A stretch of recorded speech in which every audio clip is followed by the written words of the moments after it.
In this video, I will attempt to show you why you do not want to buy an old car that's been subject to road salt. This is true with Mercedes-Benz as well as any other car.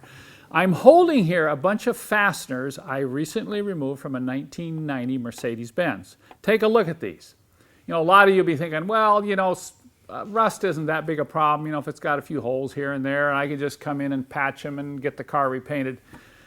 Well, let me tell you, that's not the end of the story. When you start working on these cars, when they have a lot of rust that's due to road salt, I'm not just talking about minor rust problems here and there due to rainwater. I'm talking about Midwest cars, East Coast cars that have driven extensively on roads that have been salted. That salt gets into everything.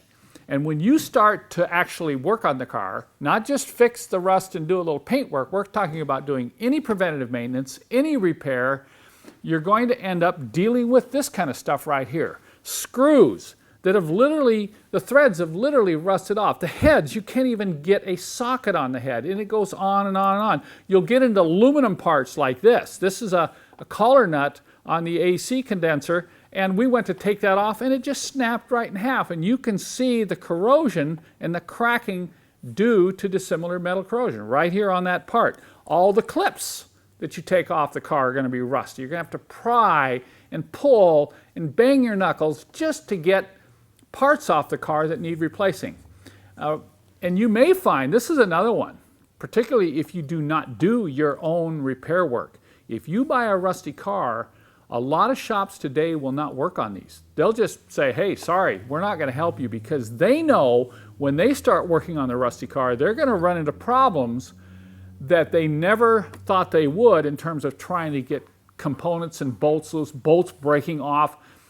And you as an owner say, well, I don't want to pay for that. And they know that's going to happen, so they won't even work on these cars. So that's another reason you want to just avoid these cars. If you go look at a Mercedes and you start picking up, you know, evidence of road salt, by the way, I'm doing a series of video workshops on how to purchase a Mercedes, and one of them specifically talks about how to walk around the car and detect road salt problems. But if you see this on a car, just get out of there. I mean, I have people say, well, Kent, come on, these cars need, no, they don't need fixing up. There's enough of these old Mercedes still available that aren't rusty that you should literally avoid them.